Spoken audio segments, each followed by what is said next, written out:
Freedom, man. That's what it's all about.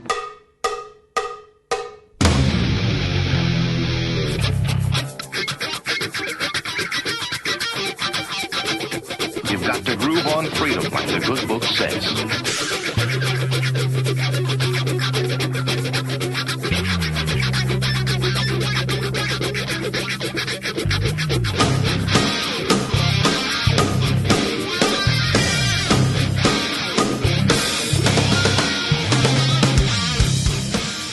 Welcome. You are listening to What on Earth is Happening.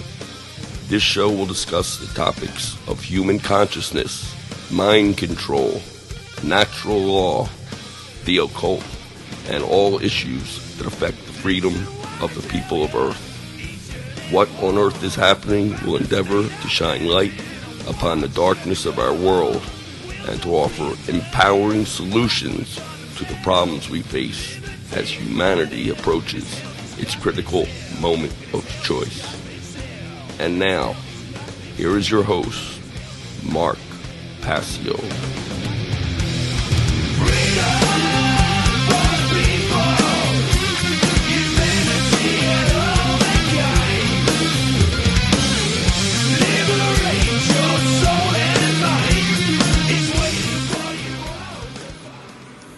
Welcome one and all. You're watching What on Earth is Happening. I'm your host, Mark Passio.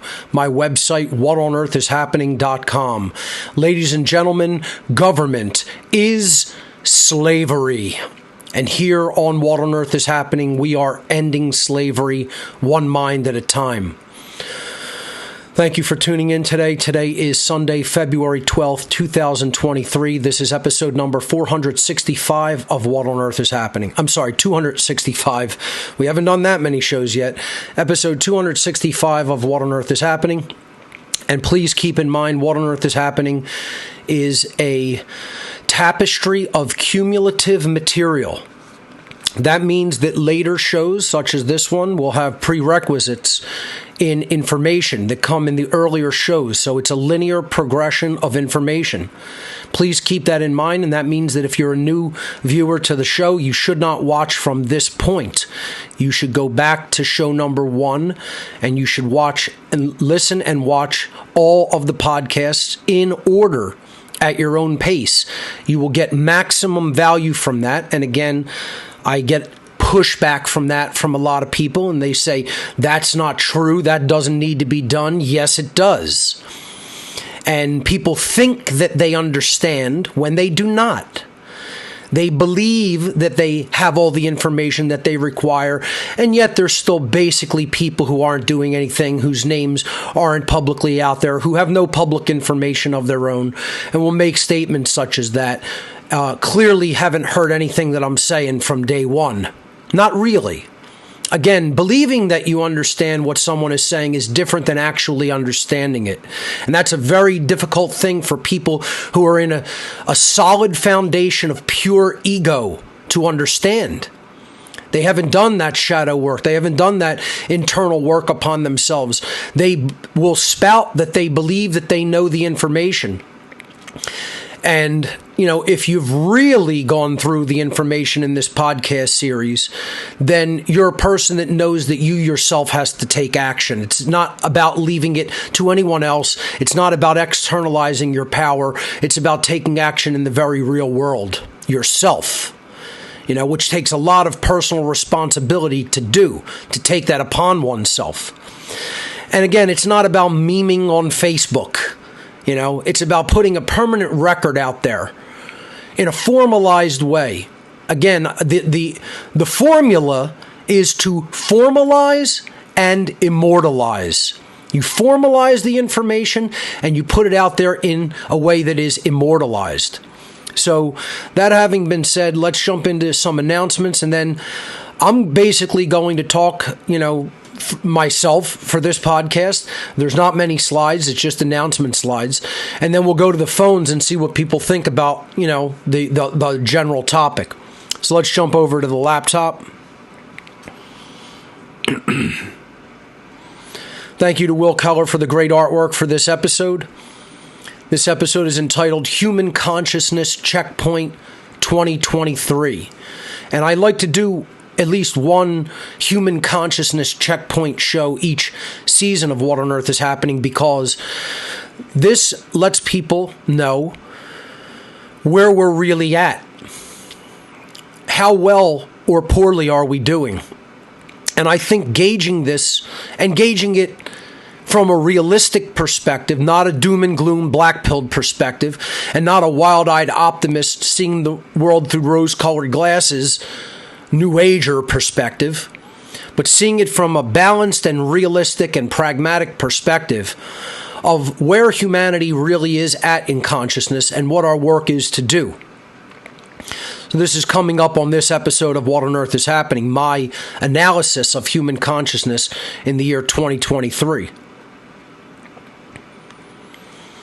And again, what better time to do an analysis of human consciousness on Super Bowl Sunday, right?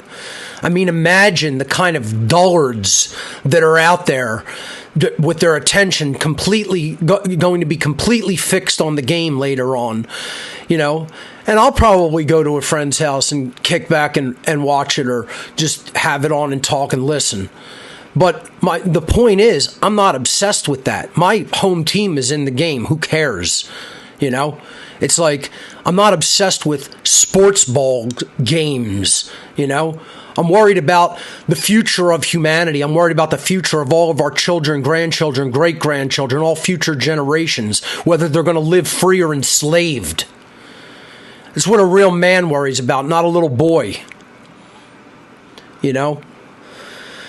And I got to tell you, it's just...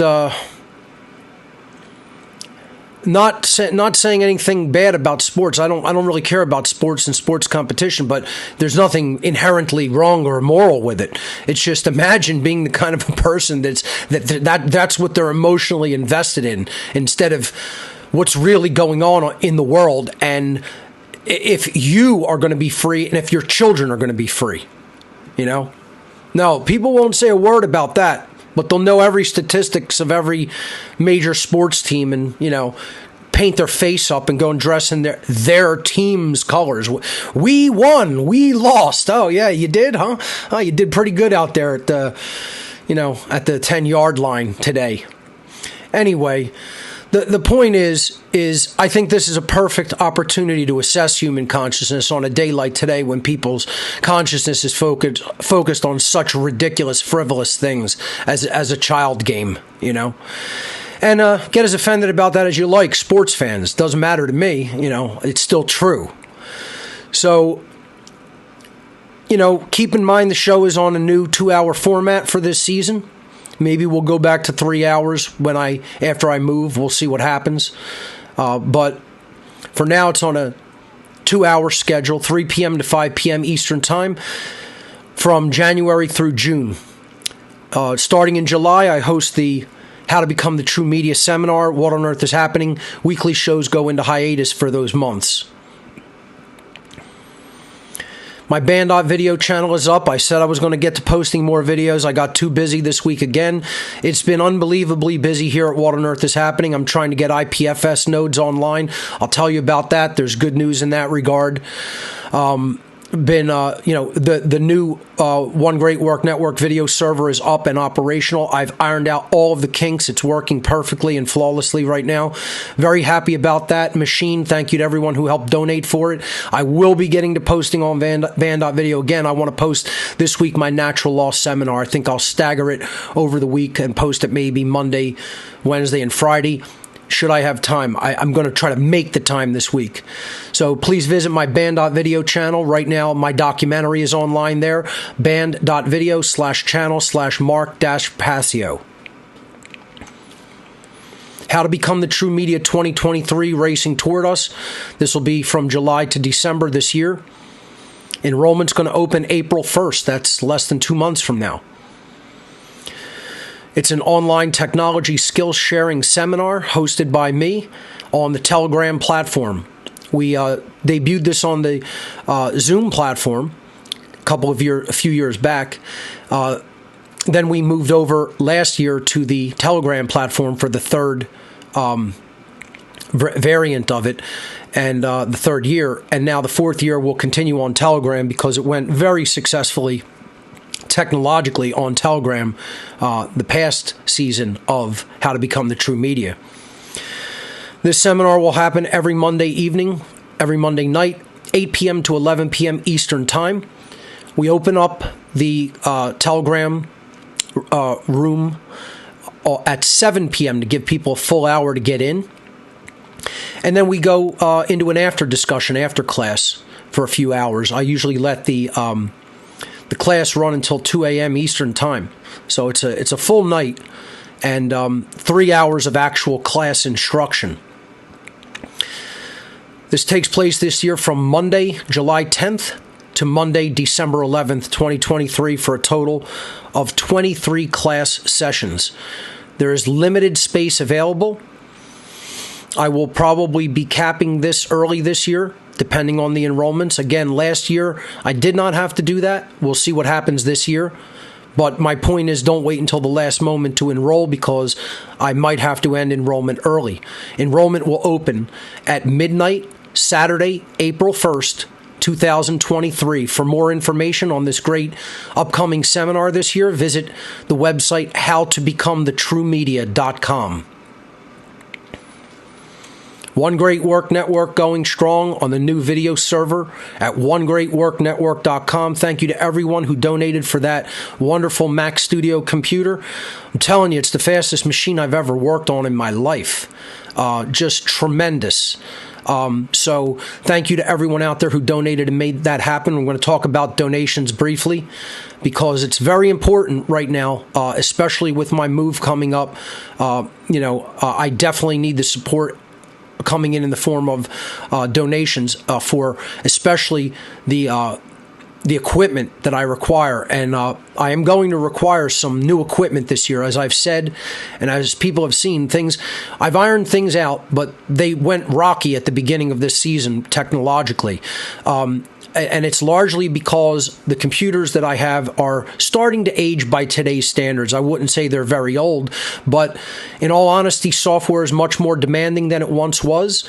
And I'm going to have to pick up a new computer for myself and for this show. So I need at least, in addition to the laptop I'm going to talk about, I'm going to have to pick up 2 new computers this year, an additional 2 new computers. The laptop is for presentations in person, which I'm going to talk about in a moment. And the M1 Studio that I just was able to purchase due to donations was for One Great Work Network. Now I need a computer for the What on Earth is Happening show. This one's still handling it, but again, it's starting to get long in the tooth, and I will need to replace it. And I personally need a new creative computer for what I create. So I'm going to separate the computers when I move because I will have a studio space set up permanently, more likely than not. And I'm going to use a separate computer for the studio from my creative work. And I'm going to do my creative work elsewhere in another section of the house. So I am going to require 2 additional computers. They're going to be put up on the donations area, the tech donations area of of What on Earth is Happening donation gifts. In any event, one of the other things I want to talk about donations is please support the content creators at One Great Work Network because they need your support. They, are doing tremendous work there. I think we have one of the best sites on the entire internet, quite frankly, with the content that is up there. I mean, there's an endless amount of content to watch, both on the content creators pages and if you simply watch the streaming video on the home page. It's amazing content. Please do support the content creators with donations at onegreatworknetwork.com. So again, a new category in donation gifts. What on Earth is Happening donation gifts at gifts.whatonearthishappening.com. Here's the new category here on the right where the categories are listed if you're in desktop mode. That's the technology donation link on the categories page. And I describe this as crowdsource funding for What on Earth is Happening tech items. Many hands make for light work. The tech donation section of What on Earth is Happening donation gifts makes it possible for supporters of What on Earth is Happening to help fund the purchase of tech items required for What on Earth is Happening and One Great Work Network, specifically items that are considered too expensive for one single individual to donate for via our existing Amazon technology wish list. So more expensive items I'm going to place here. I'll probably cap Amazon wish list items at under $1,000. If it's anything over that, I'm not going to let one person donate for it alone. We'll move that into the tech donations area of donation gifts, and we'll crowdsource it. So let's check in on this one. I'll step out of the presentation very briefly, and we'll check in and see how this one is doing. So here is the donations gifts website. I'll make this full screen here, and I'll click on categories. So we're in the live web browser right now. And here is the tech donations area right here. So I'll click this link here. And here is the one item that is there, which is the laptop for my upcoming Two Masks, Same Face presentation in September. This is the laptop that I want to present on. It's an M2 MacBook Pro. So you can click that, and then you could donate a range from $50 to $500 for this laptop. After we reach the required donations, I'll be purchasing this laptop with those funds. These funds will only go if you make the donation here at What on Earth is Happening donation gifts in the tech donations section. These donations will only go to fund this item, and then I will purchase it immediately and take down this item. So you can see here, you can make your donation here. And it's not clicking into it. There it is. Okay, so you could donate $50, $100, and all the way up to $500 if you so choose. And donations could be made in any of the methods that I accept on donation gifts, which is like Cash App, GPay, Wise, and 9 different cryptocurrencies. So I think there's 12 donation options. And here you see we've raised $2,850 out of the required $3,500. So what are we at? If we roll over, it should give us the figure. We're at 80%. It's not, there it goes. We're at 81%. So we're at 81% toward the goal, 19% more. Let's try to make that happen this week, if possible. And I thank everyone who donated already. You're making this happen, and I'm going to be able to present on this laptop at my upcoming all-day event, which is next to talk about, I believe. Let me step back into my slides.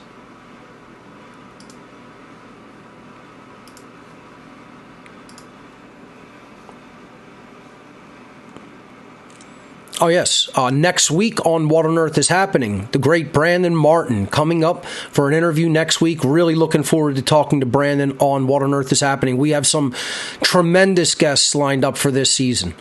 So Brandon Martin coming up next week on the show.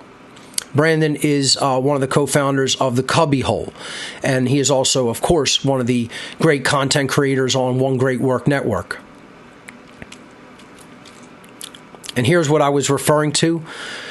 My special all-day presentation, Two Masks, Same Face, the dark occult origins of Nazism and communism. Probably about 5 years in the research and development of this one. This is going to be, I think, on the order of my natural law seminar, hopefully. I think I'm really going to explode some information onto the world regarding the connections here, and regarding the continued operation of these religions. Really, they're the same religion in our world today. So we have locked in the venue and date. It is official. It's September 30th, 2023 at the Hightstown Engine Company #1 in Hightstown, New Jersey. Beautiful area. I visited. I went on site this week. It's really beautiful. The room is great. The room is big. Huge screen there. Just a really nice facility. And there's really good food nearby around it. We'll be, breaking twice for lunch and dinner.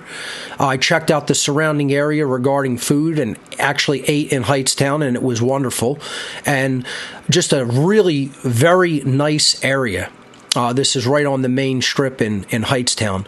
And it's literally a mile down the road from a couple of nice hotels where people, if they're coming from out of the area, can book and stay. I'll have all of that information very soon on What on Earth is Happening. We'll post it right on the homepage, and I'll announce when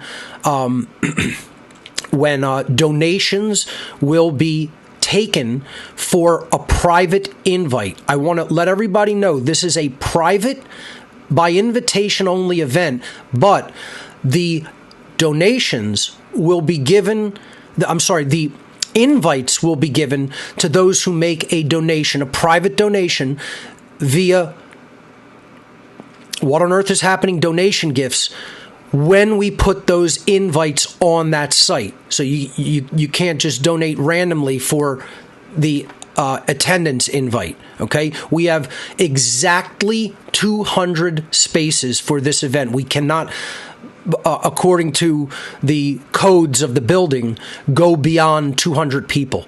So I will actually be putting 200 invites on What on Earth is Happening donation gifts soon. And I don't have exactly when that will be, but, this is September, so you figure, we'll probably start it sometime in April or May. Maybe May 1st will be the date that I will put the invites on the site. This way we get an early jump on this because we know the date, and that's a symbolic day in the occult calendar. Let's counteract that. We'll put the invites on donation gifts on May 1st. That will be 1 month after enrollment opens for How to Become the True Media 2023. So we'll open that on April 1st. We'll open this, Two Masks, Same Face, private invites on donation gifts on May 1st. Okay, I'll have all of those announcements on the front page of What on Earth is Happening and in the news section very, very soon. Don't Tread on Philly meets monthly at the Dive in South Philadelphia. This is the second Wednesday happy hour, second Wednesday of every month, always free to attend. We had an awesome night this past Wednesday. I mean, just great people, great conversations. I was actually feeling a bit under the weather. I had a little bit of a issue going on with my breathing, being exposed to some chemical scents and things like that, and I was feeling a little bit down last week. I'm getting over that. I still had a little bit of nasal congestion over the past couple days, but it's finally clearing up, feeling a lot better. And even feeling not, myself feeling off this past Wednesday, I still had a great time at Don't Tread on Philly happy hour. So definitely, if you're in the Philadelphia area or region, this is a meetup you don't want to miss. Just the best people in the whole area come out to this, and they're freedom-loving people, and we're always discussing solutions and discussing how we can help each other, etc. So for more info, check out Don't Tread on Philly. We also have a Facebook group if you search Don't Tread on Philly, and that's where the event is always posted. Good news about the What on Earth is Happening IPFS project. Many interested people. I've already sent 4 of the data drives out to people, and 1 node is officially online. It's done. It's complete. It's online. It's on the IPFS network. I'm very, very happy about that. I will be providing the content IDs and gateway links for the online nodes at the IPFS page on What on Earth is Happening, whatonearthishappening.com/IPFS. So we'll be keeping links there, and we will be continuing to take people's interest in the project there. If you're interested in hosting an IPFS node for What on Earth is Happening, an official node, you need to have 200 megabits or greater bandwidth in the upstream direction, the upload direction. So I will test and verify that for anybody who is interested before beginning them in this project. And we have several people who have begun the project now. One node is officially online. I'm going to be moving to start setting up the second node this week. I have to kind of work in a linear progression. It's just me doing this. If I had a bunch of tech people helping, maybe it could move faster, but I'm going to have to set the nodes up linearly, or I will lose my mind with all the work that I have to be doing. So the people in line that even have the data drive already, please be patient. I will be getting to you. I will be setting up calls with you to set up the computers. So just be patient. You got to realize I have a lot on my plate. I'm spinning plates all day long. And, it just is going to take a little bit of time. But I will get to you, and we will complete that node for sure. We'll make it happen. So we've made one happen, and it's online, and it's performing well. So the What on Earth is Happening IPFS project is moving forward. The goal is we got to get 5 nodes up online by the end of this year, and we're going to make that goal. To call into the show today via Telegram, visit whatonearthishappening.com/call. You can also go to the show page and scan the QR code that's up there. So I'll be taking calls probably in the second hour of the show. ARC 2.0 is currently still available. Ongoing offer. 2 terabyte hard drive. You send it to me. I fill it up with data and send it back to you. It consists of over 26,000 audio files, 9,500 digital books, 3,400 digital videos from my own personal archive of research and data amassed over the years. If you are interested in taking me up on this great informational offer, please visit whatonearthishappening.com/ARC. Please do keep in mind there are rigid shipping requirements to protect your property and to make the process smooth for me with all the other work that I have going on. So please be respectful in that regard and do follow the shipping directions precisely. It's not very hard. It's actually simple if you really think about it. It's just a lot of words to read to just get it right in your mind and then just follow the process. It's actually very simple. whatonearthishappening.com/ARC. You could fill out the form and get the PDF document with instructions. Gifts.whatonearthishappening is where you can get hard copies of items such as flash drives, DVDs, T-shirts. We just got a new order of coasters. They're beautiful. They're now re-available. They're available again on donation gifts. Great T-shirts up there. The One Great Work collection drive with all of my work. Again, the technology donation section and other ancillary items like stickers, keychains, etc. Please visit gifts.whatonearthishappening.com to support the effort here at What on Earth is Happening. Folks, if Gifts does not do well, What on Earth is Happening and One Great Work Network does not do well. Please, even if you're familiar with the material, pick up some items for family members, friends who are not familiar with the material. You could hand them a DVD, a flash drive. T-shirts are wonderful promotional items. But especially the DVDs and flash drives for family members and friends, very easy to just give that to them. They could, put it in their DVD player or plug it into the computer and watch any of my presentations. So great gifts items at gifts.whatonearthishappening.com. Please remember, everything here is rolled back into the operation and supports the efforts of What on Earth is Happening and One Great Work Network. Finally, to make a straight donation to support both What on Earth is Happening and One Great Work Network, visit whatonearthishappening.com/donate. Many ways to donate. Again, Amazon wish list technology items. There are a couple of items up there. Thank you to people who purchased the other existing items. You really help out the operation, help keep it running. That's what it's all about, folks. This is about teamwork. If you haven't figured that out yet, this is about everybody making a contribution. And perhaps if people cannot do this type of work, then contribute monetarily, contribute via technology. Every little bit helps, and every little bit helps push the effort forward. You can donate via Cash App, GPay, Wise, 9 different cryptocurrencies. Just about every method is up here.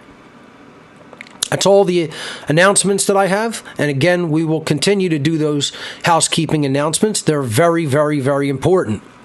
For people that say, oh, you take up too much time doing that, I'm letting people know what I'm doing and know what I require to do this work. Most people are not doing anything near what I'm doing. Most human beings. I've told people this a million times. People come over and look at what I do. They look at what my operation is. They look at what I do on a daily basis. And I have to take a shovel and pick their lower jaw up off the top of their shoes in most cases, because they realize they have zero of the skill sets, unfortunately. Just about zero. And even if people have some skill sets, they realize their skill sets are wholly inadequate compared to what I do every day. And I'm not saying that to say I'm better than anybody else. I'm just telling you that, these announcements are required. They're not ancillary. They're not, optional. It's like I have to remind people that I require resources. I'm not a superhuman. I eat, I go to the bathroom like anybody else. I require sleep like anybody else. I require resources like anybody else. And I'm doing more than most people, than just about everybody, with the exception of a few. And there is no problem or shame in asking for assistance, help, technology, monetary items, monetary donations. For anybody who's saying that, you don't know what the fuck you're talking about. Try doing anything remotely like what I'm doing, and you'll see what kind of resources are required. And again, I roll the resources back into the project. Okay? So, announcements are important and will be continued. So, I really am going to just take it back to the title card here briefly, and I'm going to talk about where I see human consciousness at in today's day and age. So let's just keep it here for now, and I'm just going to rant for a little while. You hear all the time in the truth movement and the freedom movement that there's an awakening going on. And I find it very difficult to believe that a lot of people believe this. And they actually think that some type of true elevation of human consciousness is taking place. And I'm not here to discourage everybody. I'm not here to tell everybody things that are just going to make them depressed. But I think what it is, let me try to present this in a balanced way and not get very upset about it, but just attempt to explain. Other people have a different set of standards. And that's the key to keep in mind. This is the problem.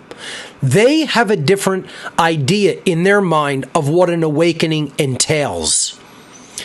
They have a different definition of what awakening means. Awakening doesn't mean that you suddenly realize there's a corrupt control system in the world. That is a small sliver, a small little dash, a tiny little particle of awakening. That is the very beginning of the awakening process. That doesn't mean an awakening has happened or is actually happening. What are the defining hallmarks of an awakening in consciousness? And how can we gauge where consciousness is at in the aggregate of humanity? This is what people have to ask themselves. They need to honestly assess this. It's not about like you go to your meditation group and you see people that, oh, we want to improve ourselves. And then you say, oh, this is all that's around me and this is my social interaction for the month. Because it often is for most people. They're not social creatures. They don't go into the public. They certainly don't go into the deep aspects of the city anywhere. And they're sheltered. That's really what we have, is a lot of heavily sheltered people that don't know, they're not streetwise. Let's just put it that way. I made a whole presentation called Streetwise Spirituality. It's one of the presentations that I'm the most proud of, to be honest. I take pride in that presentation for a number of reasons. Number one, never before or since, to my knowledge, has someone truly created a framework for what it means to be really, truly awake in the modern day and what those characteristics entail. Certainly nobody talks about the occult when it comes to being awake. Certainly nobody talks about refusing to accept and believe in and support and condone the idea of authority. Hardly anybody relates that to awakening. You go and ask some New Age bullshitter what awakening is, and they'll tell you, oh, it's when you get to a certain point in meditating in a lotus position. They don't have any clue what real awakening is. And I believe that the freedom movement, the so-called truth movement and freedom movement, have an equally distorted view of what an awakening is, what its characteristics are, what it entails. And this is the problem. And this is what I want to talk about today. Because if we don't understand what a true awakening is, we can easily fall for a false awakening. You know, one of the biggest false flags in the world, one of the biggest psyops that I didn't even talk about in my psyops presentation. How about if I add an addendum to that? If maybe I do psyops extended at some point on this season of What on Earth is Happening. Maybe we'll do that. Maybe I'll repeat. I'll do de facto Satanism extended and psyops extended this season. That'll round out the whole year probably. But let me tell you something. One of the biggest psyops that could possibly be conducted is a false awakening psyop, where people believe that they understand what really is going on and they do not. When people really believe they understand what needs to be done and they do not. See, this is what I talked about in Anarchapulco. And I've gotten a lot of mixed signals back from it. You know, some people loved what I had to say. Some people think I'm being too harsh on people. It doesn't make a difference to me because I'm speaking the truth. It doesn't matter to me whether anybody loved it or hated it. It's still true. See, that's the difference, is I'm saying what's true, not just what I think. I'm saying what is actually taking place. In that Anarchapulco presentation, which was Anarchy in the Occult, Part 3, the only solution to slavery. That's the presentation I'm referring to. You know, I'm telling the freedom community, you guys don't really truly understand the underlying causal factors, and you certainly don't understand what the actual solution is. And this is what I've been talking about forever on What on Earth is Happening, is what is the solution to the current human condition of slavery? What is required to end it? What is required to solve and reverse this condition that we are in? The duress that we are held under, the implied violence, the direct violence that is done. The mindset of the order follower that needs to be ultimately changed.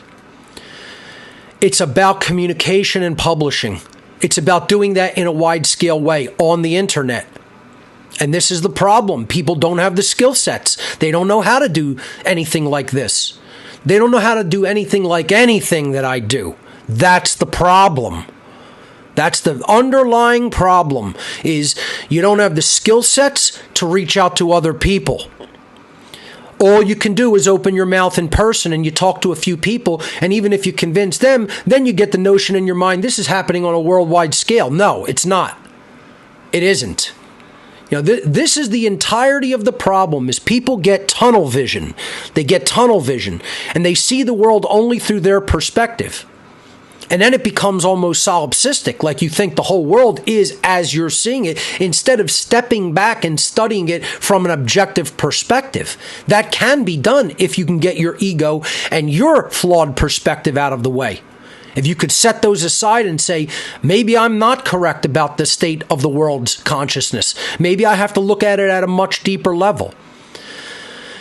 Here's one of the things you could use. How many people are going to watch a game that nobody will remember 3 years from now, except maybe the team that wins, but the rest of the world won't, 2 years from now? Versus how many people are going to tune in and hear about human consciousness on What on Earth is Happening? I think that's a great gauge. That shows you how many people are interested in the truth and what's going on regarding the condition of human slavery and how to get out of it, versus how many people want to watch a fucking ball being kicked and thrown around. You know? But hey, Then people say, oh, you're being too harsh. You want to deny people their entertainment? No, I don't want them to make their lives about entertainment. That's the problem. And that's all most people have done. It's about my creature comfort. It's about what I want to do. It's about my entertainment. It's about my happiness. I said on a recent interview, it was with Logan Hart, which I'll be posting this week. I said, life is not about our happiness. Life is about our learning and our growing in consciousness. What people believe life is just supposed to be about being as happy as you possibly can. That is ridiculous. Happiness is a result when you actually fulfill the requirements to make yourself and the world a better place. Then happiness results. What makes people think they should be happy in a state of slavery? I mean, imagine going over to a slave sitting in a cotton field in South Carolina in the mid-1800s and saying, well, why aren't you happy? Your life should be about happiness.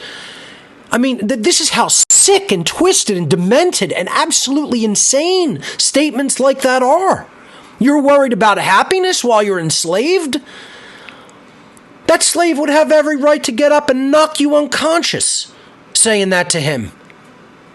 Just imagine that scenario. Imagine going to a slave on a plantation at a cotton plantation in Virginia or North Carolina or South Carolina or Georgia and saying, hey, slave, why aren't you happy? Don't you know life is supposed to be about your happiness? So what if you're enslaved? Why can't you trick your mind into making yourself feel happy even though you're being whipped half to death every day? Imagine doing that. And yeah, we may not be in that physical chained form of slavery yet, but we're rapidly moving toward it. We're in covert slavery. We're not in that form of overt slavery quite yet. But hey, don't rule it out, folks. We'll get there on this trajectory. So, going back to my main assertion here, if you look at where people's perception is at, they will have a different standard in their own mental definitions for what awakening entails and what its characteristics are. Those are not my standards. I'm not looking at it from their standards. I'm not looking at it from their perspective. That's a skewed and distorted perspective. I have very long ago stepped way back from it, and I'm seeing it far from the outside. You see things from a different perspective when you pull all the way back and you could see the whole thing. This is why people who believe in flat earth are looking at things from up so close that they can't understand that what looks like this from this close and you back it up, there's curvature to it. They can't grasp that concept because they have no perception of scale. Scale is where they fail. It rhymes. You could repeat it like a mantra. The flat earthers' problem, scale is where they fail. Okay? They don't understand scale and they don't really understand perspective. And I don't want to make this about that. Certainly, this is not going to be a show on that. But it's about perspective. And it's about never stepping back from seeing things up like this close. And that's what the freedom movement does. They're in their very limited social interactions on a monthly basis, I'll say a semi-yearly basis, because let's face it, this community and this whole group of people are not super social animals. That some of them can be. Not going to make a blanket statement, but not many of them are. And when they do go out, it's in a very limited capacity.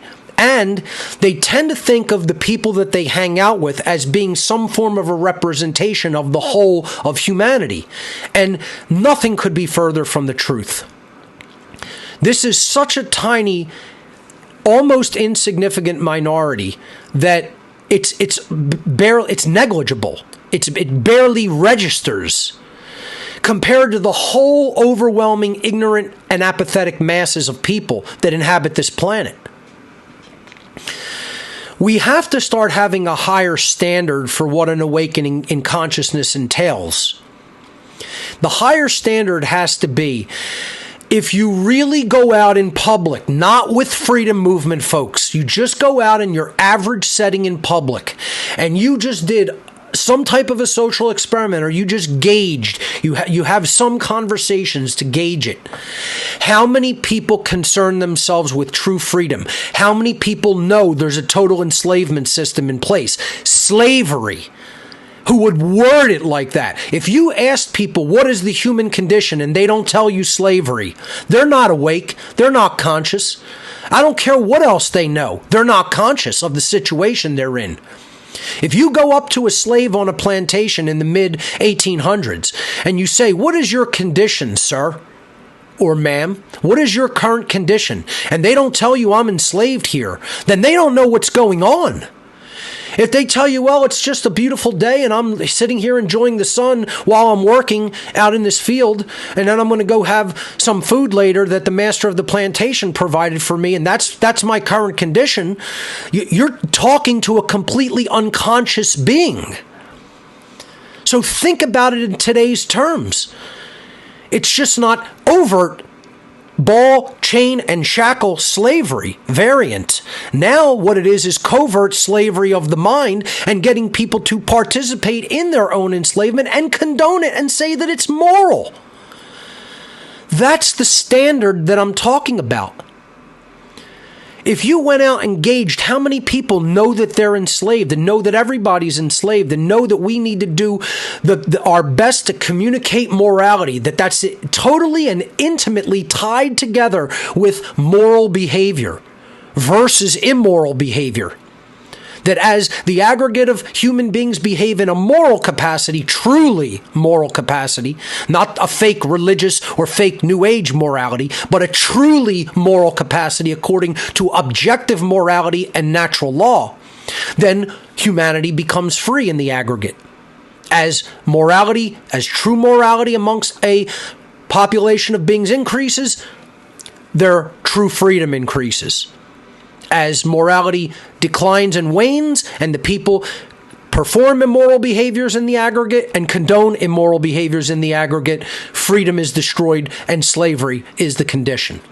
That's the law of freedom in natural law.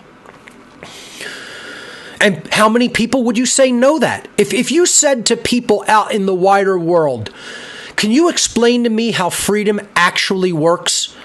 How is a society either free or enslaved? What is the dynamic that governs that? Does a natural dynamic govern that? And if so, please explain how it works." How many people do you think could possibly get that answer correct? I'm telling you, 99.999% of people would have no clue. And those are the standards that I'm talking about regarding awakening. Almost every week, folks, packages are arriving while I'm on the air. And I'm just going to let them deal with that. I'm not going to go and get it. But, reiterating a very important point, if you just ask people, what is the current human condition? How many of them are going to tell you accurately that it's slavery? Hardly any. If you ask them, what is the dynamic that is directly related with human freedom? Are they going to say true objective morality under natural law? No, they're not. If you ask people, is government slavery? How many people are going to truly understand that it is? How many people are going to truly understand the inherent coercion, duress, and violence that is inherent to all forms of government? Look, I'm telling you, I've dissociated with people at this point that had the time to understand this, still want to insist that government is moral in any capacity. And I'm not associating with people like that anymore.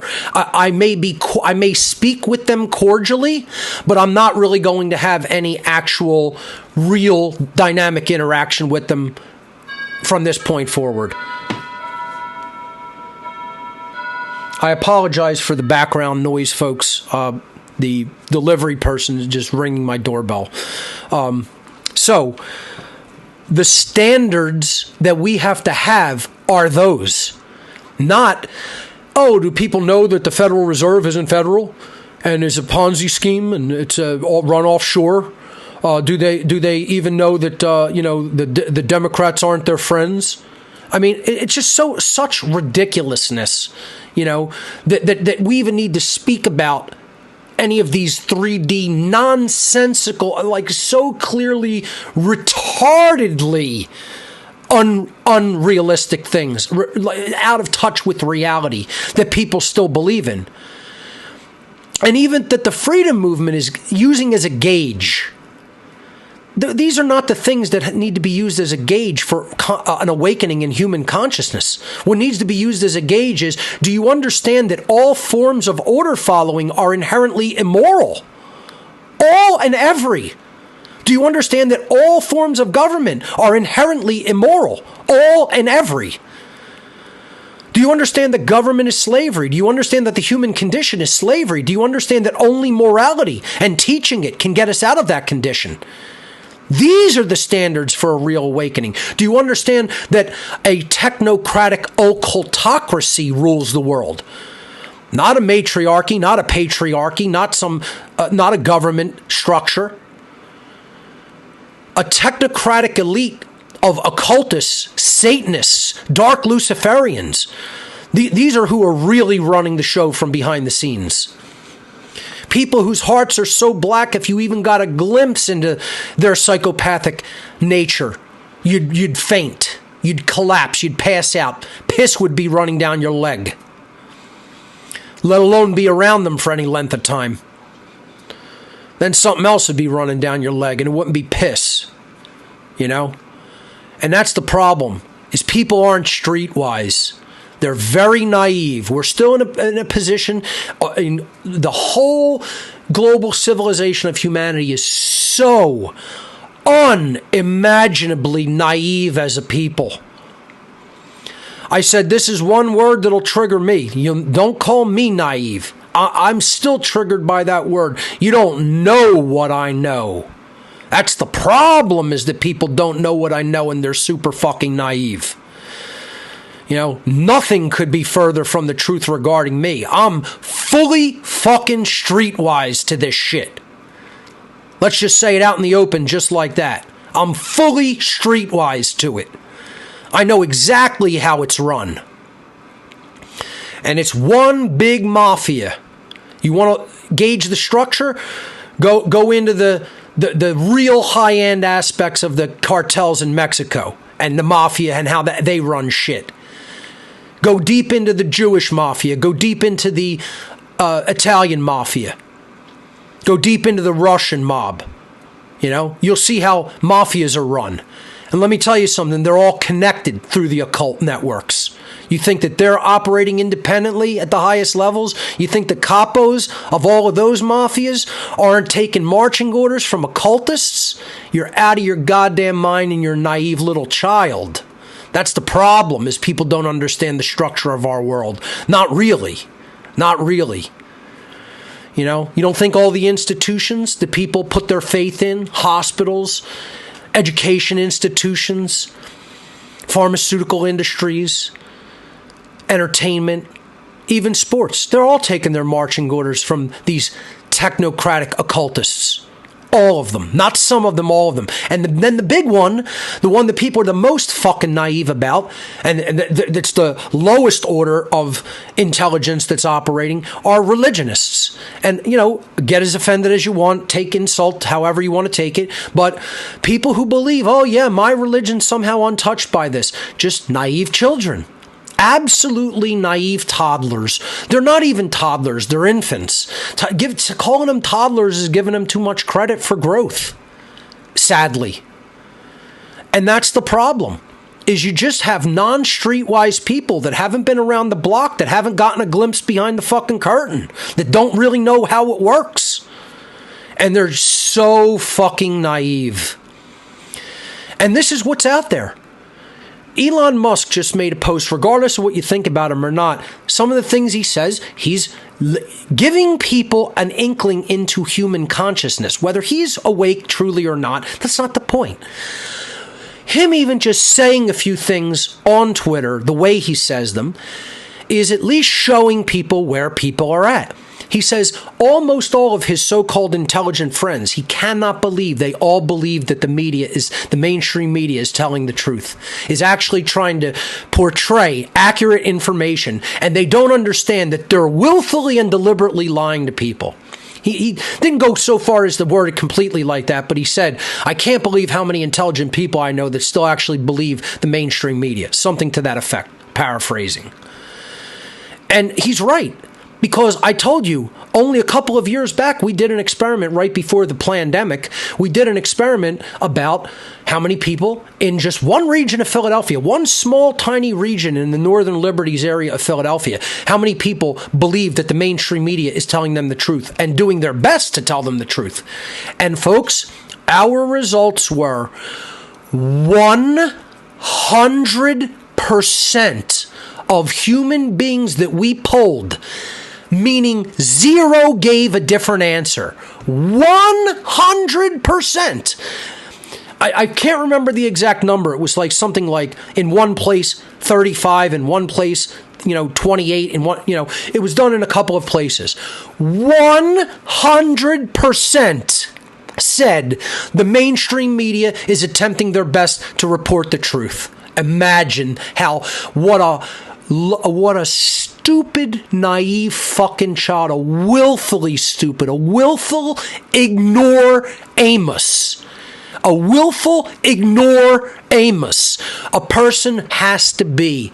What a naive ignoramus a person has to be to believe that nonsensical bullshit. That's where human consciousness still is. Now, have some people come out of that illusion? Yes, some have. But it's a tiny, tiny, tiny, almost imperceptible percentage. And that's the problem. It's not good enough. Look, folks, if you are, let's say, raising a child, and the child wants to do something at a high level, they want to compete in something. Let's say they eventually want to compete in bowling. And I could have competed in bowling. I have some natural aptitude to it, not bragging, just saying what's true. I took a natural aptitude to it. I used to bowl with my stepfather, who has passed away, and he would take me out bowling at an old place in South Philly called Oregon Lanes, and we'd bowl there all the time. So I started getting a knack for it. When I, was in my early 20s, I'd say, I started bowling with my good friend John. We would also go to Oregon Lanes and some other places in South Jersey, and that's when I started getting really good. And we could at some point consistently roll 200 games. So, and people would say, oh, join a league. I'm like, I'm not into group dynamics like that. I never really have been until I got involved in the occult. Certainly then, I really didn't want to be involved in group dynamics. I still don't. And, I got pretty good at it. And, then I stopped for a long time, obviously involved in this work, and I started doing it again not too long ago, maybe around 2015. And I would only go like once a week, maybe once every other week. When I got really busy, I'd be able to go like once a month. And even then, I was getting better and better as I bowled more, and I was throwing games in the 260 region. Never threw a perfect game yet, but 260 plus. That's championship quality if you can do that consistently. Certainly is. Okay? So, again, this is just a path my life's not going to go down. Could have at one point. I haven't thrown a game. I haven't rolled one game since before the pandemic. I think I won, and I threw an exact 200, which was a miracle that I even did that well for not, rolling a game in years. But it would take a good amount of practice for me to get back to throwing 250, 260 plus games. But I could do it if I wanted to. I could dedicate the time to do that if I put all of this on the back burner and go and live that life. I'm not going to do that. But if I really did want to do it, I could. The point I'm making is this is about how we have to gauge where the level of our work is at, right? So let's say I had a child that I wanted to, that said that they wanted to become a professional bowler. So they're in high school and they start going on the bowling team. And I'm seeing no improvement. I'm trying to coach. The aptitude isn't moving forward. Okay? And they're not getting better. They're rolling 120, 130, 140 games, and they stay there. And that's about it. And years pass, and they keep saying, I want to become a professional bowler at one point. And they're still on the bowling team rolling 140, 150 games. That's never going to cut it in the professional circuit. So at some point, you would have to say your effort isn't good enough. You have to do one of two things. You have to really hone your efforts, and you have to make your effort a new level. You have to jump to a new level of effort. Whatever you're doing right now is not working. And if I tell you it is, and I tell you you're going to be good enough, I'm lying to you, and I'm setting you up for disappointment and failure. And there's nothing wrong with failing at something. But if you're going to set a bar and try to live up to that standard, then what you better do is you better fulfill the requirements to get to that standard. And the problem is we're nowhere near that. We're down here saying we want to roll a 265 game, and we're rolling 120. That's right now where humanity is at. That's where we're at. Okay? And we're saying 120 is going to be good enough, isn't it? 120 is going to be good enough, isn't it? And I'm sitting here saying, child, your effort isn't good enough. It's piss poor.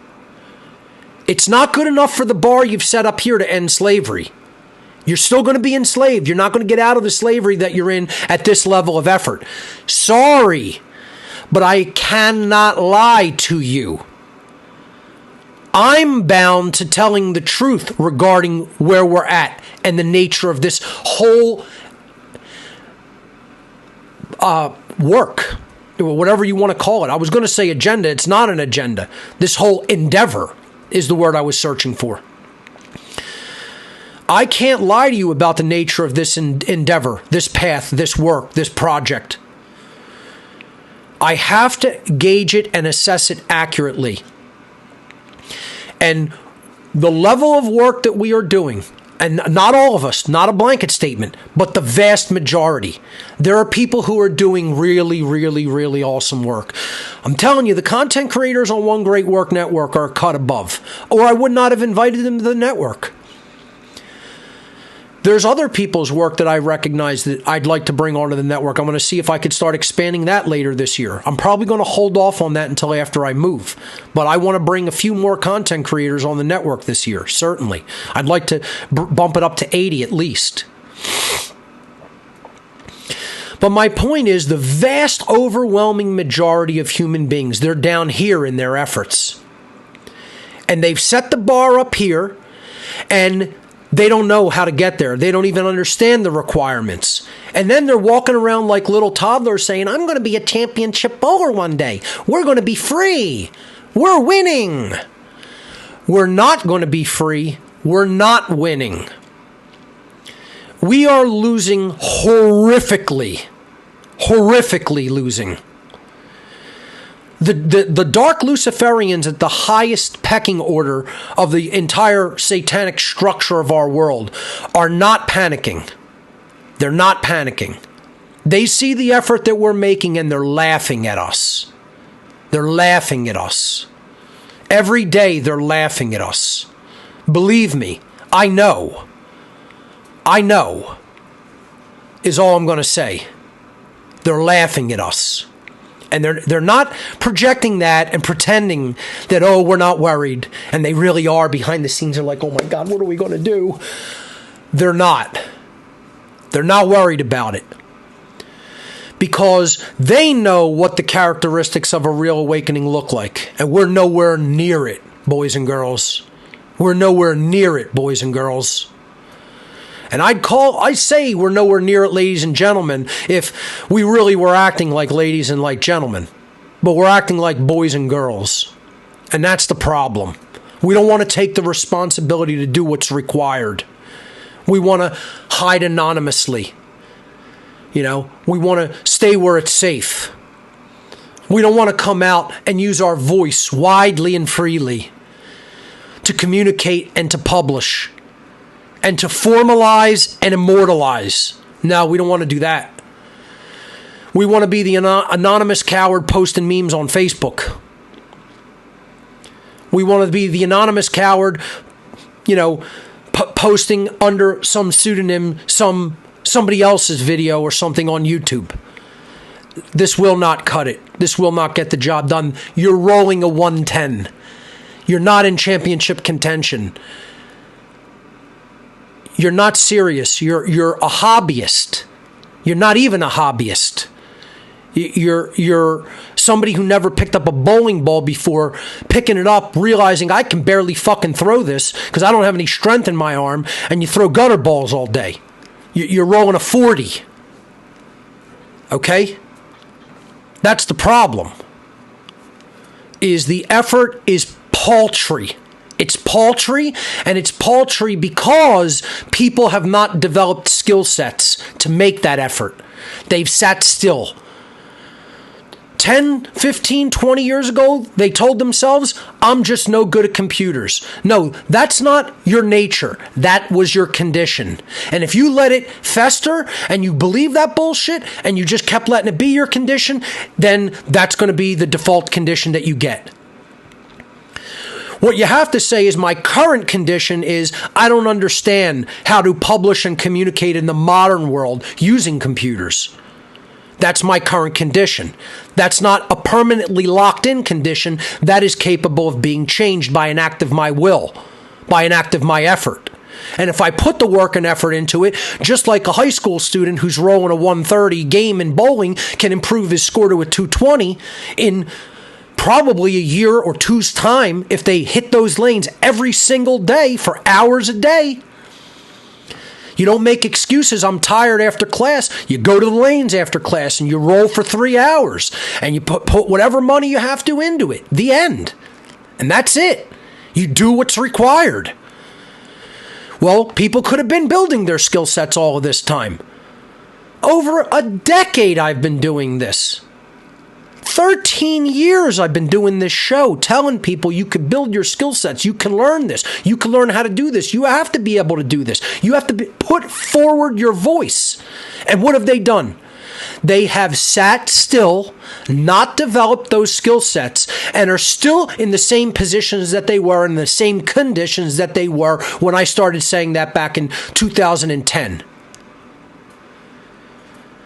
It's unacceptable. And again, I'm going to do my best. My resolution has been, I'm going to be harsh, but I'm not going to rage. I'm going to say it in a harsh, unforgiving way that it's matter of fact. I'm going to try not to scream, yell, and get enraged. But I'm going to say it tough. And this is what needs to be improved upon. People have to understand the only way that we reach people with the message of truth and freedom and natural law and objective morality. We can never reach enough people by word of mouth. We can never reach enough people by just telling family and friends. It has to be formalized. It has to be put out there. Whether you write a book, whether you write a pamphlet, a newsletter, whether you make a blog on a website, whether you make a podcast, an audio podcast, a video podcast, it doesn't matter. Make a documentary film, make a short film. It doesn't make a difference what you do. Our charge as human beings by creation at this time period to free ourselves from tyranny and slavery is to create. Our charge. We are charged by creation to create, to be an aspect of creation, and to create something that did not exist previously. Whether we're saying the same things that have been said, that's not the point. Your work that you will put out does not exist right now. You will make something that does not yet exist and then put it out into creation. Don't you understand the power in that? Don't you understand that that's as close as you get to the Creator doing that? That task is accomplishing the will of the Creator. That's closeness with creation. That is aligning your own lowercase w will to the capital W will of all creation. That is agape love. To help human beings in a wider sense understand the truth, understand what morality really is. How about this for gauging human consciousness and where it's at? How many people still condone the immorality of government and believe that it should continue to exist, and then simultaneously don't think that that makes them a bad person? At this point, if anybody thinks that, I don't want to be around you. I don't want to be around you. I think you're a bad person if you believe that. That's it. And I'm right. That's not my opinion. I'm correct that people who believe in and condone government are bad people. That makes you a bad person. And I'm just going to say it like that. People have to hear it. That doesn't mean you're permanently a bad person. Just like the student on the high school bowling team can improve his game from a 120 to a 220, a person who once believed in government can realize that that's a wrong thought. That is a wrong belief system. You are factually wrong that it is moral in any capacity, and you are morally wrong to condone it. And that's changeable. You can stop condoning that dynamic. You can say, you can reverse your position, realize why it is immoral, and say, wow, I was wrong, I condoned this, and I was wrong for having condoned it. And you could become a good person. That's not the only factor that will make you into a good person, but it's one of them. You certainly cannot be a good person while believing that government is legitimate and moral.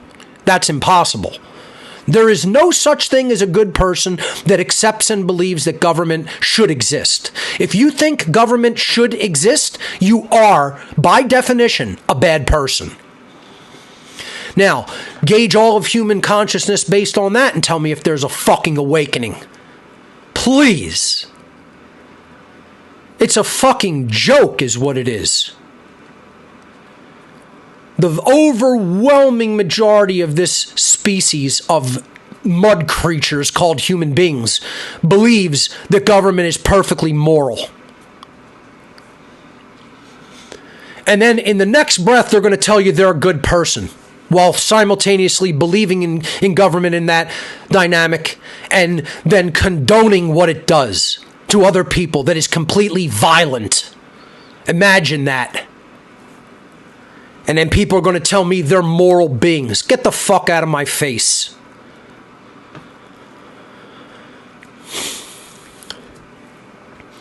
Therein lies the problem, folks, is everybody has a wildly skewed definition of what they think an awakening entails and what it means. And I'm here to tell you the real answer, the real truth of what awakening means. It means you understand what's really going on. You know the human condition is slavery. You know occultism. You understand the body of work that comprises occultism because you know occultism is what's putting people into slavery, and you also know it's the same information that can help get us out. You understand religion is what's holding us back. It's giving us a false notion of morality. You understand that freedom is driven by morality. And only when beings act and operate in a truly moral capacity, not in a fake moral capacity that religion and New Age movement gives us, but in a true moral capacity that natural law imparts unto us, can we ever be free. You understand that the solution, and the only solution, is to speak that out with your voice widely and freely into the world in a formalized and immortalized way. And you understand anybody that still condones government cannot be a good person. These are just some of the characteristics of real awakening. Gauge the awakening on those terms and then see how awake the world is. Yeah, it's a fucking joke. Is what it is. And I'm not saying that again to berate and to discourage. Look at it like a father looking sadly and unfortunately, but honestly, at the child who's on the bowling team, and the father has to say to them, I don't want to lie to you, son. You're not going to make professional bowling. You're not going to cut it. You're not going to go on the Pro Bowlers Tour. It ain't going to happen. Okay? You might as well get over it now. Could you do it? You're going to have to work your ass off. You're going to have to hit those lanes every single day. Picture training to be an MMA fighter and realizing you're getting tapped out every sparring match. You're getting knocked down every time you spar. You're not cutting it. You're not good enough. You're not strong enough. You're not fast enough. You don't understand striking well enough. You don't understand submissions well enough. You don't understand escapes well enough. You're not going to cut it in the MMA circuit. You're going to get hurt. And that's where we're at in the freedom movement. We're children saying, I want to go join the UFC. And you're going to get your jaw jacked into a million pieces and you're going to be unconscious on the ground getting taken to the fucking hospital. You're not going to cut it. You know? And somebody who's being honest with you and cares about you is saying your effort's not good enough, you're going to get out there and get hurt. You are actively getting hurt. Forget getting hurt in the future. We're being hurt because our efforts aren't good enough. We have to step our effort up so greatly that by the standards that they're at, you're bowling 3. You're throwing every gutter ball, and your last one almost hit the gutter, it bounced out and knocked 3 pins over, and it's a 3.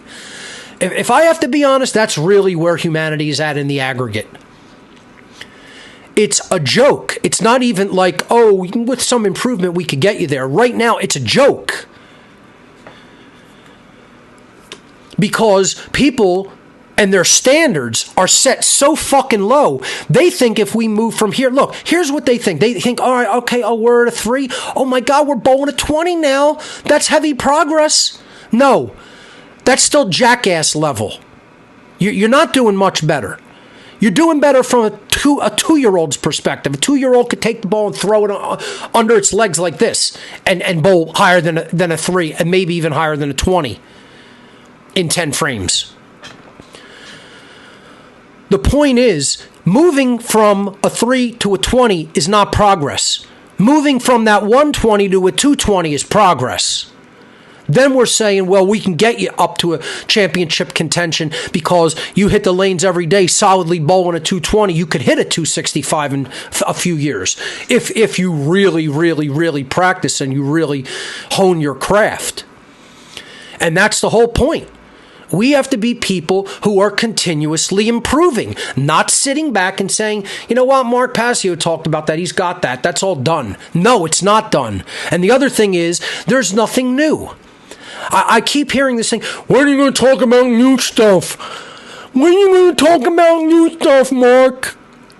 That's what you sound like, jackass. You sound like you're not riding the regular bus to school. Let's just say it like that. Okay? That's what you sound like. Sadly. And not making fun of people with challenges like that. That's a terrible thing.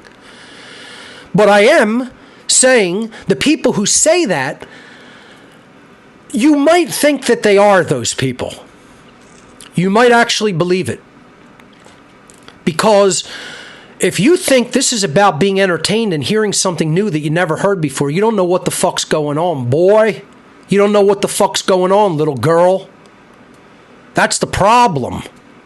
That's the underlying problem.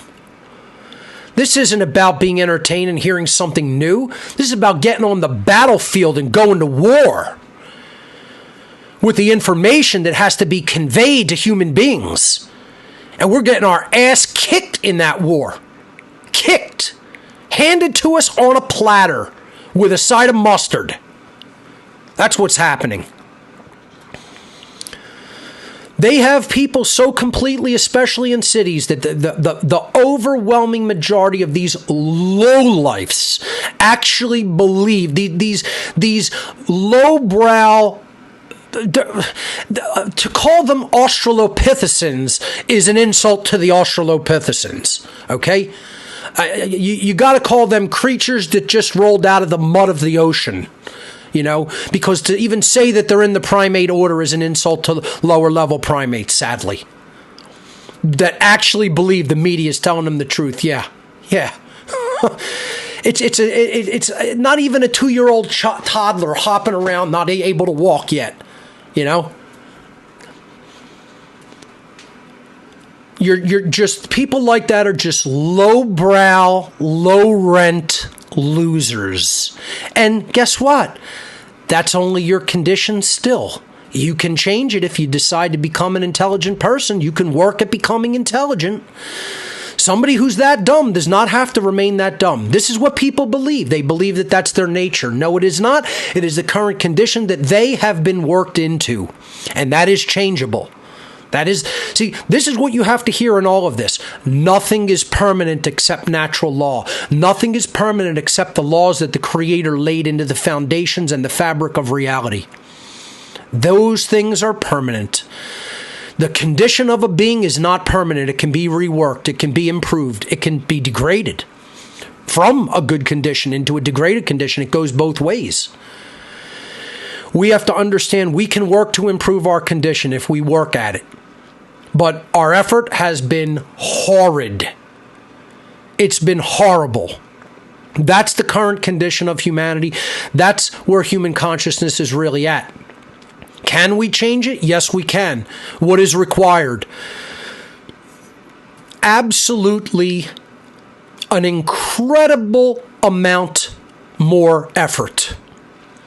Willpower, work, persistence, attention, time, putting the time in, working to improve one's skill sets, to develop skill sets. See, that's part of the problem is we're sitting still. It's okay not to have skill sets at first, and then you slowly build them. Even if we're moving on this trajectory, we're okay. But here's the trajectory we're actually moving on. No movement. No linear progression upward. We need progression upward, not staying still year over year over year over year over year. Why would people believe we should receive any positive consequence when our skill sets and effort are staying still and not progressing year over year? If you look at yourself today and you are saying to yourself, I still know the same level of skills regarding publishing and communication as I did in the modern era, meaning modern publishing and modern communication, I am still at the same skill level I was 10 years ago. If you look at yourself in the mirror, this is the gauging of where consciousness is at. And again, I'm not saying it's all about technology. If you don't know natural law and you haven't made progress in understanding that, if you haven't made progress in understanding objective morality, if you haven't made progress in the last 10 years in understanding that all government is inherently immoral, start there. Let's make no mistake about it. Get the information into yourself first. But after you do understand those things, you have a responsibility to speak out and teach others. So then ask yourself, how much have you done that? How many people have you influenced from afar? Not just right in your own local area. How many people have you got to quit their jobs in government capacities or in order following capacities? There's another dynamic to gauge the whole world on, to gauge all of human consciousness on. How many people in government, in military, in the police force, in even ancillary capacities of government have walked away? Truly. Really completely seen it for the immoral thing that it is and say, I quit. I'm quitting this cult. There's another project that's been sitting on the back burner, Quit Your Cult. Folks, you'll notice I do sometimes have to leave projects on the back burner, but I eventually do get to them. I will make a Quit Your Cult website. By hook or crook, it's going to happen. It's just a matter of I don't have the amount of help that I require to move these projects forward in any timely fashion. So it's going to languish. It's going to sit on the back burner. I'll eventually get to it when I have the time, but that could be a long time from now. If a lot of help comes forward, maybe I could do things in a shorter order of time. So gauge the dynamic on that. How many people are actively involved in truly helping, even in an ancillary capacity? How many people have their own operations? How many people are quitting their jobs in government and doing something different, doing something that is right livelihood instead of wrong livelihood? Gauge things like that, and then you'll see where human consciousness is really at. Not from a distorted and skewed perspective of, well, the one day of the month that I go out and socialize because I'm basically a sheltered hermit otherwise, I see people who think like me, and so then I think, oh, the world must really being moved in, the world must really be progressing. Yeah, this is how most people gauge things, sadly. They're not looking at it from a realistic and pragmatic perspective. They're looking at it from a distorted and skewed perspective that they want to see it from. Again, one of the best quotes ever that I've ever come across in any literature was in Travis Walton's book. I can't remember what it was called, but he wrote, and I'll paraphrase, the biggest problem, I've come to realize over the years that the biggest problem anywhere in the world is that people tend to see everything through a perspective of what they want and do not want to be true. Through a filter, he said, through a filter or a lens, a filter of what they want and don't want to be true. They don't see it as it really is. They only see it, do I want that to be true? That the human condition is slavery? Do I want it to be true that government is slavery and immoral? See, that's how they're thinking about it. Do I want that to be true or not? That's like saying, do you want it to be true that water wets things? Do you want it to be true that fire is hot? Do you want it to be true that the sun refracts blue hue in the sky on a cloudless day? These things are not up to you whether they are true or not. They are as they are. You cannot change the nature of a thing, but you can change its condition. And you have to accept its condition before you can change it. It doesn't mean you accept that it's moral. You have to accept that it is the condition. You can't lie to yourself about it not being the current condition. And this is what people do. They lie to themselves that the current condition is not slavery. They'll say, no, it can't be that. I don't want that to be true. There's that completely staggered and erroneous filter that they want to put in place between them and the truth and say, do I want that to be true or not? You can't gauge anything on that. Do you want it to be true that most people are completely unconscious beings? That's not up to you to decide. That's up to you to learn where the dynamic is at. You're not the decider of that dynamic. There's a truth regarding it. You have to see it from a lens clearly instead of from a lens clouded darkly. You have to clear the filter and say, it's not about what I want to be true, it's about what is. And then we can start from where we're at with what is, and we can improve the condition from there. But if you don't know what the condition is, good luck improving it, because you're lying to yourself. And that's step one of occult initiation, is stop lying to yourself. Stop telling yourself what you want to hear and stop telling other people what they want to hear. Say what the truth is. That's all I've ever endeavored to do here on What on Earth is Happening. And that truth is dark as fuck. Okay? Not gonna lie. It's heavy and it's dark, but it's also the truth. And until that is embraced and we understand where we have to start from, no progress is going to be made. We're going to stay stagnant. We're going to be bowling the 20. We're going to stay bowling the 20 year over year over year over year, and we ain't going to make it into the 260s to truly compete. You see? That's the problem. That's where human consciousness, unfortunately, is still at. Is still trapped. And the only ones that can get us out of that mess is ourselves by doing internal shadow work. Sit yourself down in front of a mirror and say what's true. Don't say what you want to hear. Ask a question and then answer it truthfully. And answer it truthfully even if the answer horrifies you. That's shadow work. That's what shadow work is. You stop lying to yourself. You say what's true. You say it even if it's the most horrifying thing you've ever heard. And you say it to yourself and you say, that's the fucking truth and I have to start from there. The end. Toughen up, boys and girls. If you ever want to become men and women, boys and girls got to toughen the fuck up and become streetwise. And they got to tell themselves the truth even if that truth is the most horrific thing you've ever heard. If we do that, we can change the state of human consciousness. If we don't do that, really, the future is doomed for humanity. Who knows when that will be? Nobody can truly know that time, but that's the trajectory we'll be certainly headed down. So I'll leave my rant there. That leaves a half an hour to take your calls. We'll take calls until the end of the show. You could join us on the Telegram platform, whatonearthishappening.com/call. Let me get set up for this briefly, and we'll go from there. Sorry, folks. There we go. All right, let me roll over to my Telegram on my laptop and get set up with the headphones. Excellent. We have plenty of callers in the queue.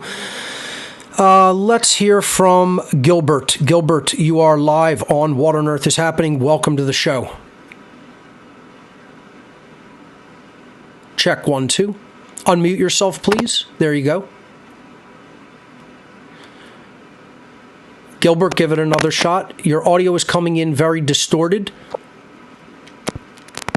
Now, you have mic problems, Gilbert. I'm going to have to put you on hold. We'll come back to you. Here we go. Let's hear from my former guest, Catherine Waters, from the One Great Work Network. Welcome, Catherine. Go ahead and unmute yourself on your end. Your mic is still muted on your end, Kat.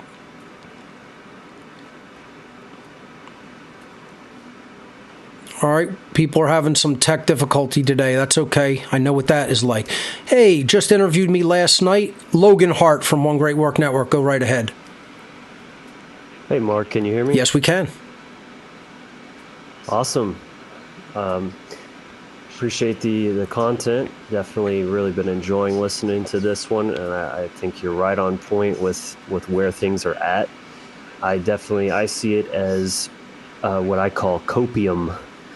People are either using the incorrect criteria to gauge, like you said, they're going by, people are starting to do shadow work, or they're starting to take ayahuasca, this very kind of new agey perspective on it, or they're just simply coping. Right. They're just kind of telling themselves because it makes them feel better. Exactly. They're trying to get by. They're trying to basically tell themselves things that will provide comfort. Truth does not necessarily provide comfort. Truth just lets you orient yourself in a way that is accurate to navigate the world. If you don't do that, think about how much more discomfort you're going to cause yourself down the line. You're going to cause so much discomfort that you're not even going to be able to accurately navigate the world, because you're going to have distorted information. You can't start from that perspective. You have to start from a perspective of, you got to say what's true, even if it's horrible, even if it's something that you don't want to confront initially. You have to say what's true first. That's right. A quote of mine is that the only thing more painful than awakening is staying asleep. That's right. As you said, Mark, the child mentality is not wanting to accept that and trying to take shortcuts or find ways to take, the difficulty out of life. But it's, according to natural law, it is the only way, out is through. And you have to first just fully embrace that process and understand that not only is it necessary, but trying to avoid it, you're actually bringing more of the suffering that you think you're trying to bypass. Exactly. How many people are unconsciously creating more self-inflicted suffering by what they believe and then what they condone and even perform with their own behavior, and don't even know it because they're not conscious of the truth, or they're blocking the truth out from their consciousness. Logan, phenomenal points, man. That's so important to understand that. And we're going to have a conversation right here on What on Earth is Happening in a few weeks. So people look for that. Very excited for that. Yeah, we'll be talking about that very dynamic of how people want to put filters in the way of the truth, don't want to accept the truth. The topic will be truth, what it really means, how people are either accepting it or rejecting it. But we'll make that a main topic of the show. Logan, really looking forward to that full-length discussion. Yeah. And thanks for taking my question. You got it. Thank you. Logan Hart of One Great Work Network. Let's see if Kat solved her mic issue. Kat, let's try it again. So hit the the large microphone icon at the bottom of the call window of Telegram. That's how you unmute. It should say you're muted. And there you go. Finally. You got it. Oh my God. I'm so glad I got through because, I'm like dying to speak. So thank you so much. I love hearing someone, you're saying my words, Mark, and I really, really appreciate it. I use the term fitness.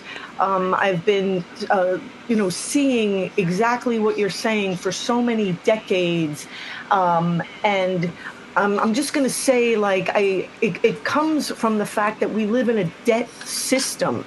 It's all about perpetuating debt and going deeper and deeper into debt, which means I don't mean financial debt. I mean health debt, mental debt. It's like people are just so disoriented. They're completely going in the wrong direction. They have no idea which direction to move in. And from what I witnessed, it's because of the debt-based family system and just literally having adult children with emotional baggage for parents who are basically, you have to coddle them, you're here to prop them up. Right. And to coddle them, that's basically, at your own expense. And so, this whole dynamic going on that's just completely inverted from the way, a healthy system is supposed to function. And, to me, that was just so much a part of it. Especially our generation's parents. You think about it, we're Gen X, and our parents were the baby boomer generation that were raised by the World War II generation and sat down in front of the convenience family and all the convenience dynamic that came out of the 1950s and into the 60s. And they were sat down in front of the boob tube for the bulk of their childhood. And yeah, we did our own share of watching TV when we were young, but at least we had some inspirational content, and superheroes were a big part of it, etc. They were given all of the propaganda. They were sat down and right in front of the TV and just bombarded with heavy propaganda, as is the Gen X generation and the Gen Z generation now. There's heavy propaganda. I mean, I walk into people's homes playing shows on television, and I cannot believe what I hear. I cannot believe what I hear in the content, in the commercials. And we have to realize our parents' generation, they were just absolutely taken by all of that. They were just consumed by it, with very few exceptions in the baby boomer generation. I think Gen X is the hope for the world, personally. I think we're probably the most balanced generation alive. I think we're probably the most informed generation alive.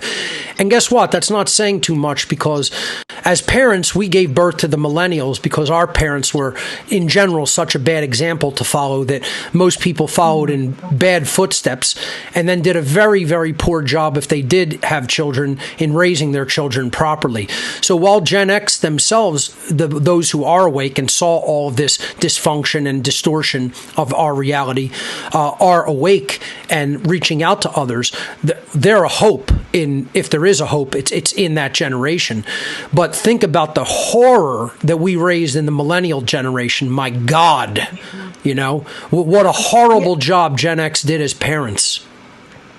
like just passing the debt down. Like that's all I've seen for my lifetime is, passing the pollution, passing the illness, passing the guilt, the shame, breaking, your spirit, and, using children to just inherit the bill rather than to be protected and defended so that they could, be and grow to, the healthy people they were supposed to. Exactly. Yeah, it's. I could go. I could go. Well, Kat, on. you're doing your job to awaken and enlighten the masses of people with your content on One Great Work Network, and I want to thank you. You're doing a great job. Awesome interview the other day where we had tech difficulties, but you replayed it yesterday. I'm glad you were able to get that out on the air. The tech difficulties with One Great Work Network are now fully worked out. There were some road bumps, and I had to experiment a little bit with the new server, but we are fully running operationally now, and I'm very happy with the performance of the machine. So, Kat, thank you for all of your great work on One Great Work Network, and thank you for your insights here today. Thank you, Mark. I really appreciate it. You got it. All right, let's see. Let's hear from Alex. Alex, go right ahead. You're on What on Earth is Happening today. Go ahead and unmute yourself with the large blue microphone icon at the bottom of the call window. There you go. Hi, Mark. Can you hear me? Yes, I can. Oh, happy to hear from you. Great show as always. Thank you. I just want to ask you, what do you think so many so-called freedom activists think that they figured out because they just got out of one religion? And they think that because they figured out that, because I got out of the Christian religion or the government religion, that I have it all figured out. Because I see, from my experience, I've been an activist for a long time, vegan activist, because I'm coherent when it comes to freedom. Mm-hmm. And just that topic alone, like, it pisses off so many people when you start talking about, you shouldn't hurt sentient beings. If you want freedom for yourself, how about you give it to others? Right. Like, you don't need to fucking dominate. And they have the audacity to call it the circle of life. Right. It's a pyramid of death and domination. Well, absolutely. And it's a very, very polarizing concept. Yeah, I'll speak to this. A great question, Alex. Thank you for it. Again, this is something that I have only basically done a show on twice, revisited it one time. And it's extremely polarizing. And people will insist that they have the truth regarding it when they will not and absolutely, forcibly, deliberately, and willfully will not look at it from a moral perspective and think that the moral perspective is not the true perspective to look at it from. And there's nothing that can be said to people like that. It's the same people, it's the same kind of people that are going to insist till the day that they die that consensual acts of sexuality between either two men or two women are immoral just because their church says that it's immoral, just because their religion says that it is. They don't understand what immorality is, right? So they're the same kind of religious people as the types of religious people who say, well, if there's homosexual acts involved in anything, that's immoral. And I don't have to agree with homosexuality. I don't have to like it or like be part of it. I'm heterosexual. That's not my sexual preference. So what? Who cares? That's their business. My sexuality is my business. It's like, what do I need to even worry about what they're doing as long as it's consensual? The only thing I'm going to worry about is it consensual? Did you rape somebody? Then I got a problem with it. Because that's coercion, that's duress, that's violence, that's slavery. You know? The whole point is we still have people in the movement to this day that think homosexuality is immoral. We have people to this day that, don't understand if you're killing another being when you don't have to, that is immoral. And it's highly polarizing. Most people, they're in a fervorous religious mindset They don't understand that what I'm saying is not a fervorous religious mindset. I've transcended and freed my mind from those fervorous religious mindsets. They're too low in consciousness to be able to even comprehend that. And they will die in that condition, more likely.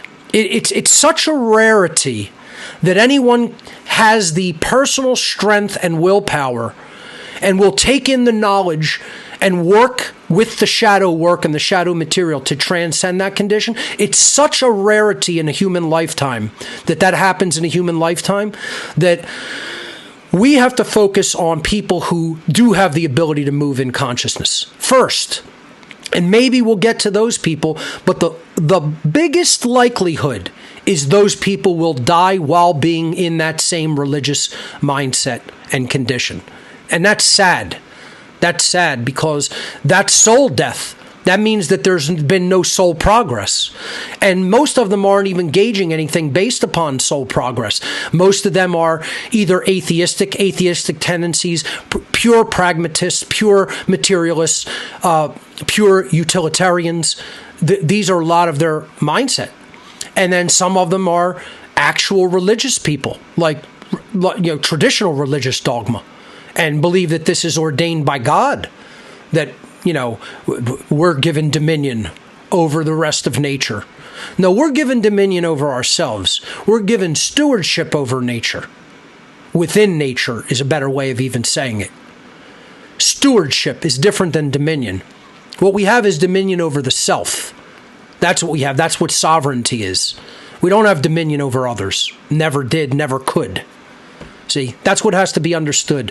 And Alex, it's a long haul down that path.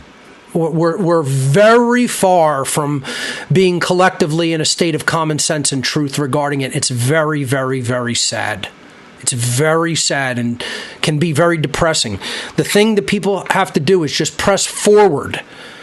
Teach the young. The young aren't as brainwashed. They're not as in religious dogma. Once religious dogma is calcified, that's hardened like diamond in most people. And sadly, that's why we got to get to the youth.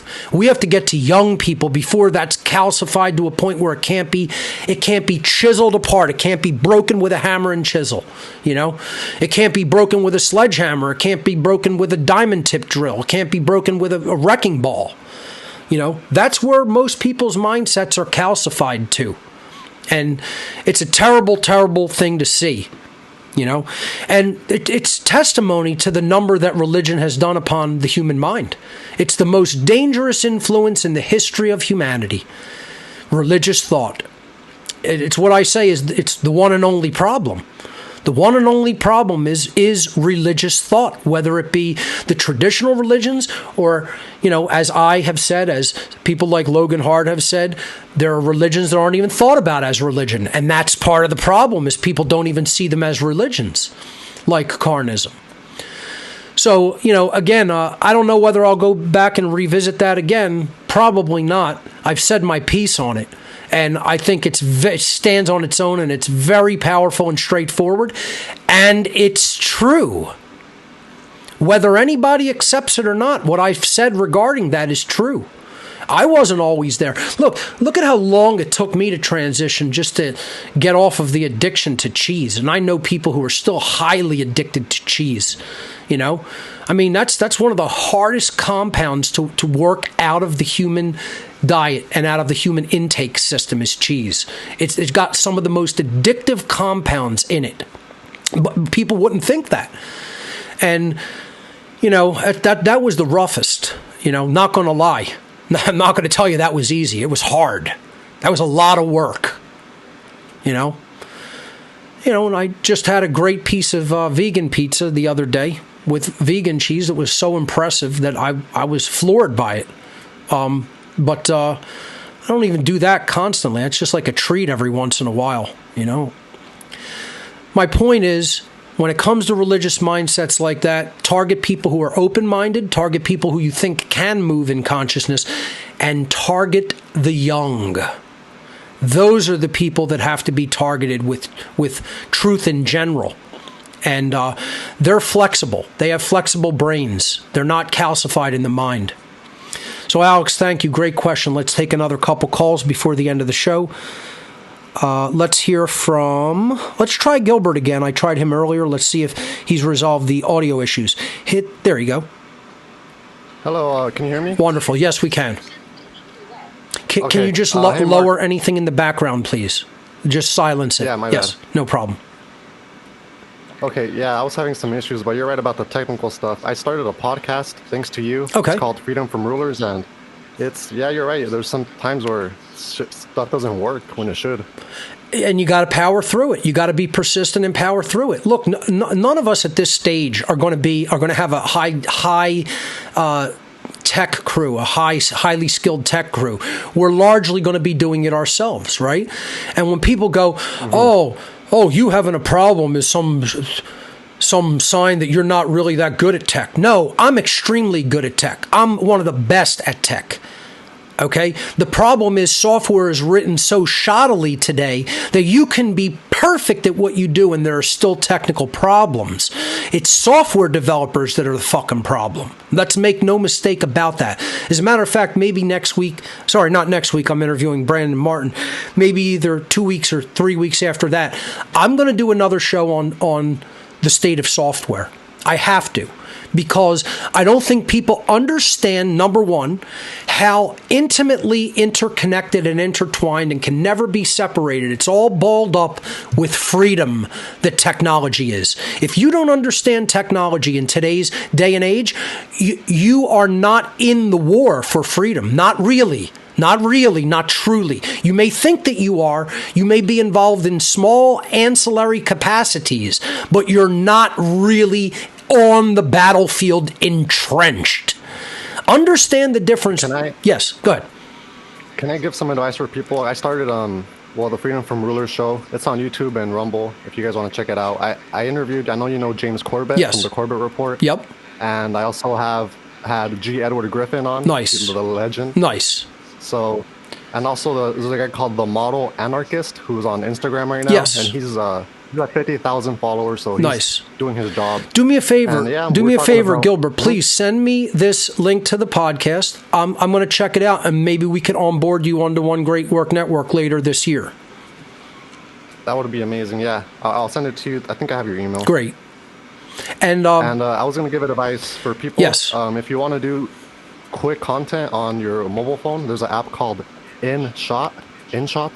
So it's just pretty much for...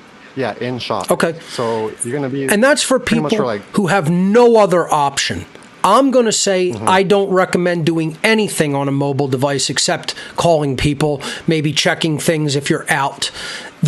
You need a desktop computer to do this kind of work. I even tell people in my seminar, a lot of people believe they need laptops.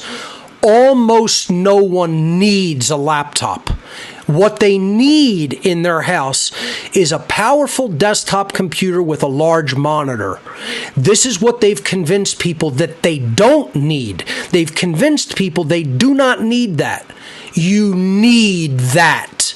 You need a decently powerful desktop computer with a large screen. And then you could really make a dent and an effort, and you could really get involved in the battlefield. If you don't have that, you're going to be fighting against yourself with small screens, non-powerful processors. Every single act that you do on that system is going to take far longer than if you're on a decently configured desktop with a large monitor. And that's 100% the truth and is not a matter of opinion. And everybody who's taken my seminar, who has taken the challenge, change your system, configure it like this, see the difference in your workflow, has said to me back, everyone who has done it, not who has challenged about it and said, oh, I don't think that's true, Mark. I might be able to get things done very efficiently on this or that or that. Every person who has actually taken my advice and done it came back and said, I can't believe how much more effective and efficient my work is. Everyone 100% who did it. So it's not a matter of opinion, it's factual. It's the matter of will people actually put the resources into doing it. So Gilbert, real quick, tell people about your beginning experiences with getting involved in technology, because even if you weren't a very technical person, you're actively putting out a podcast. What was that like for you? Yeah, well, I've always preferred PC. I know people say PC master race, so I was like a gamer in the beginning. But yeah, in terms of just as a quick addendum to that, I don't have any problem with what platform people want to use. That's their own choice. If you're a Windows guy, if you're a Linux guy, if you're a Mac guy, it doesn't matter to me. As long as you know your craft on that platform, that's all that matters. So yes, go ahead, continue. Yeah, I'm on Windows. So in terms of creating content, I found DaVinci Resolve, and I know you guys talked about it on this podcast maybe a month ago. And good also, software. I learned how to use it's good software, and it's free. Yep. I also learned how to use OBS Studio. Yes. And that's for screen recording. And we stream One Great Work Network out using that software, OBS Studio. Good software. Yep. It's got all the features you need. Yep. Yeah. Usually they work pretty well. I don't have too much issue. If there's an issue, it's on my computer part being slow. Right. And that's why I'm saying a powerful desktop with a decent monitor, a nice large monitor, you're going to be able to see things clearly. You're going to have nice real estate to work on the screen. Have you taken How to Become the True Media? No, I actually didn't. No pressure. Just putting it out there. You may garner a whole new worldview when it comes to technology, should you take it. But just putting it out there, no pressure. And here's the thing. If we do take you onto One Great Work Network, you're grandfathered in for all One Great Work Network content creators are grandfathered into being allowed to take the course any year they want to take it for free. I give full scholarships and grandfather them in for the perpetuity of the seminar every year. If you're accepted as a content creator on One Great Work Network, every year you're allowed to take the How to Become the True Media seminar. I do that for all of our content creators. That's great. So yeah, I mean, if people want to learn, I learned off YouTube, like just to get started, just the programs and DaVinci Resolve and OBS. There's a lot of little good tutorials out there. There's no excuse, pretty much. It's 2023. There you go. It's all out there. Thank you for saying that. You're absolutely accurate. Send me the link to your podcast. I'll definitely check it out, and we'll bring you on One Great Work Network later this year, hopefully. Thank you, awesome. Gilbert. Thank you, Mark. And I want to say I am a vegan thanks to you, so keep it up. Thank you. You got it. All right. I think we might have time to squeeze one more in, but we're running out of time rapidly. Let's hear from Sean McCann. Sean, go right ahead. Hey, Mark. Thanks for taking my call. How you doing, Sean?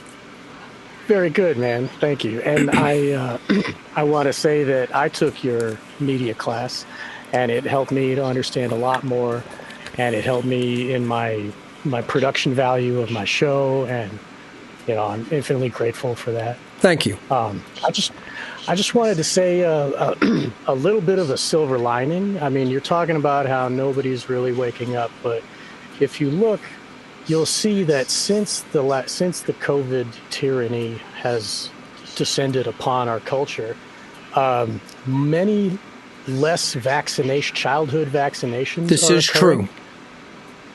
And much more homeschool is happening. That's also true.